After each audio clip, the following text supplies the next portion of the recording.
Pascal Blanc suivante, que vous la connaissez aussi, tellement elle passe à la télé, elle fait la une des journaux. Bon, ça va pas. Gisèle Jean, de tête de liste, ensemble pour la commission française, écologie et citoyen.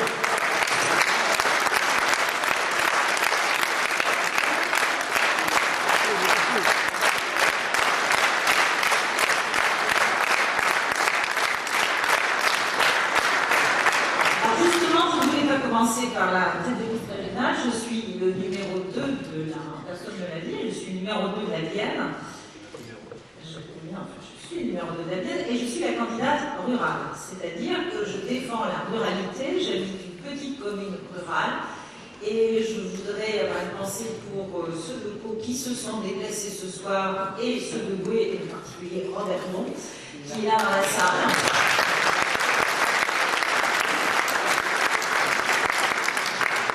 On fait une campagne formidable en Sud-Vienne désertique aujourd'hui, mais qui a su, en un mouvement rapide, mobiliser des personnes qui ont su distribuer les tracts, qui ont fait du porte-à-porte. Je pense à Jean-Pierre qui a fait du porte-à-porte depuis 3 semaines.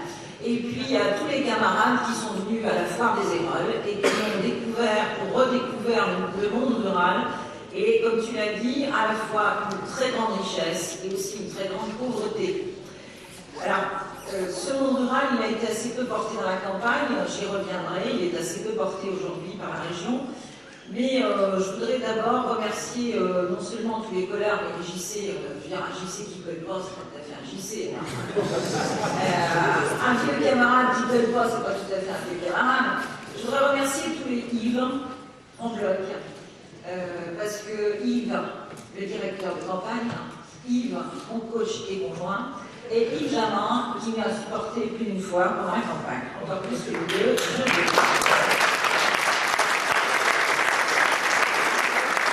Sans oublier Yves Le Tranchant,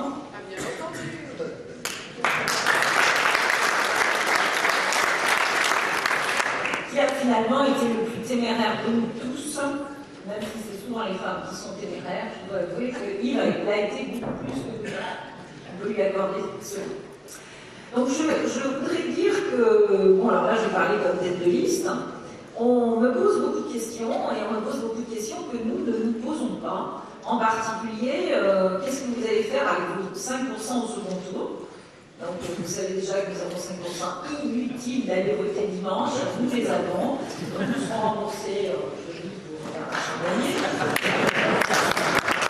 La question entre Ségolène Royal et Dominique Bussereau, qu'est-ce que vous allez faire?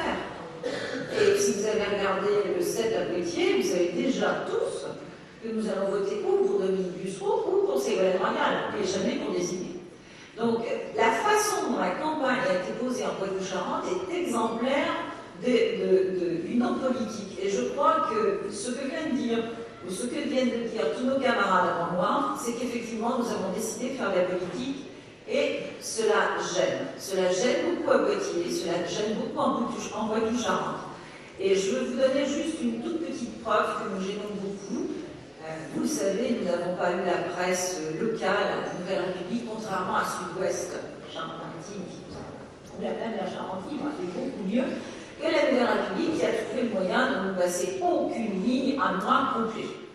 C'est-à-dire que là, la Nouvelle République, les centres de presse ont battu tous les records. Il a fallu hurler pour avoir la page que vous avez aujourd'hui, mais personne aujourd'hui au meeting, ni France 3 qui a rendu compte d'aucun de nos 3 meetings qui ont regroupé plus de 1000 personnes. Nous n'avons eu aucune image de ces 3 meetings. Nous n'aurons aucun débat sur ces 3 meetings. Et les malheureuses 2 minutes que j'ai eues mardi soir étaient une caricature de démocratie, puisque la journaliste avait décidé de ne m'interroger que sur une seule chose, qu'est-ce que vous allez faire avec votre 5% au second tour? Et la seconde étant subsidiaire, est-ce que vous pouvez nous expliquer pourquoi? Attention, c'était mardi, pourquoi vous n'êtes pas parti avec l'NT1? Je dois dire que dans toute la campagne, nous n'avons rencontré personne pour nous poser ces questions-là. Les questions des journalistes, les questions que posent les journalistes, ou les questions qu'ils ne posent plus, puisque de fait, ils ont décidé de ne plus poser de questions, c'est extrêmement dramatique pour la démocratie. Toutes ces questions-là, aujourd'hui, quotidiennement, personne ne se les pose. Et les questions que nous avons eues dans la campagne sont d'autres questions auxquelles nous devons répondre, nous.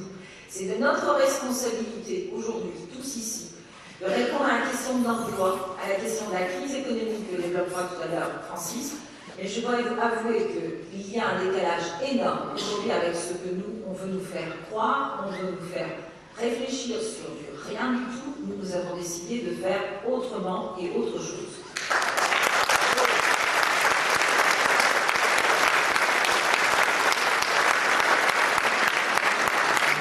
Alors, autrement et autre chose pour faire quoi? Alors d'abord pour faire campagne, parce que comme mon camarade l'a dit tout à l'heure, ça a été quand même une partie de plaisir, il faut quand même le dire. C'est vrai qu'on n'a pas beaucoup dormi, on a peut-être un peu grossi même. Mais en contrepartie, ça a été vraiment une épopée, puisque ça fait à peu près un mois, on va dire 6 semaines qu'on est en campagne, donc 3 semaines extrêmement intenses, puisque nous avons choisi d'aller sur le terrain et de faire des réunions. J'ai essayé de compter à peu près avec le listing qu'on avait réussi à faire, et Yves a eu bien du mal à faire le listing de toutes les réunions. J'ai compté à peu près une centaine de réunions publiques sur la région. En l'espace de 3-4 semaines, c'est énorme. Je pense qu'on touche vraiment au maximum des possibilités militantes d'aujourd'hui. Mais ce qui est extraordinaire, c'est que plus on a avancé dans la campagne, plus il y avait de réunions tous les soirs. Donc ce soir, il y en a encore une autre à Villeneuve, les Salines, c'est en Charente-Maritime. Alors qu'on est réunis aujourd'hui, là, ce soir, une partie des militants sont encore réunis dans les autres départements pour faire des réunions. Parce qu'on y croit, parce que ça monte, parce que c'est de plus en plus fort. Et je veux dire, c'est extrêmement surprenant. Et non seulement c'est surprenant, mais c'est porteur. C'est porteur pour nous, les candidats, les têtes de liste, et c'est porteur pour toutes les listes. Et je crois que ça va être porteur un petit moment si on est capable, justement, de concrétiser. Alors, je vais juste vous donner quelques points de réflexion sur comment on pourrait concrétiser tout cela. On a décidé d'entrer tous un petit peu dans le front de gauche pour être en rupture avec la politique actuelle, pour faire de la politique, je l'ai dit tout à l'heure, pour en faire une déclinaison locale aussi des propositions qui sont faites nationalement, et c'est ce qu'on a tenté de faire ici, et de se confronter à la réalité. Il y avait des élus régionaux comme Simone, comme Jean-Jacques, mais nous avons décidé aussi de voir comment, dans le contexte actuel, si difficile pour les régions, avec un désengagement de l'État, comment la région pouvait porter un nouvel espoir, y compris avec les moyens qu'elle a ou qu'elle n'aura pas demain. Et nous avons confronté nos propositions sur le terrain, dans des réunions publiques, je l'ai dit tout à fait nombreuses, mais également thématiques. Et nous avons enrichi, en fait, notre programme. Je crois que c'est ça la forme de démocratie que nous souhaitons présenter. Arnaud en a parlé tout à l'heure.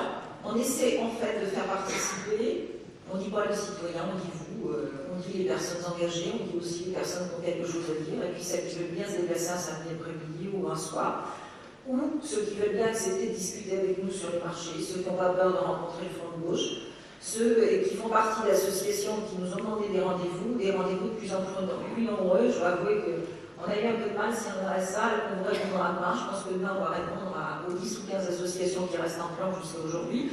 On a eu beau avoir des directeurs de campagne, des directeurs de site, des responsables de comités locaux, on n'a pas pu faire face à l'ensemble des demandes qui ont été très très fortes et qui nous ont aidés à penser. Et je crois que sur les transports, on a réussi à travailler avec les associations qui nous ont aidés. On a réussi, grâce à Jean-Louis notamment, à produire un programme qui a de l'épaisseur et qui peut être validé et porté pendant un certain temps. On a aussi, dans le domaine de la culture, rencontré les intermittents à Parthenay, les intermittents du spectacle. Ils nous ont aidés aussi à apporter des propositions solides, nouvelles. Sur la formation, on a fait un débat extrêmement riche, même si nous n'étions pas très nombreux, avec Stéphane Bonnery. Et on a fait un bilan avec les syndicalistes sur aujourd'hui, ce qu'on appelle les budgets participatifs, tout ce que la région met au point, et tous les manques surtout qui existent en termes de formation professionnelle. Qu'est-ce qu'on pourrait faire de neuf? Qu'est-ce qu'on pourrait faire de nouveau? Et donc toutes ces propositions, notamment en termes de développement économique, là je remercie surtout les camarades de Châtellerault qui ont vraiment contribué à l'amélioration de notre programme avec l'ensemble des ouvriers qui ont pu participer à nos débats. Également ceux des hôpitaux, je pense aux hôpitaux de Rennes et aux cheminots aussi de La Rochelle. Je pense aussi aux associations d'économie solidaire.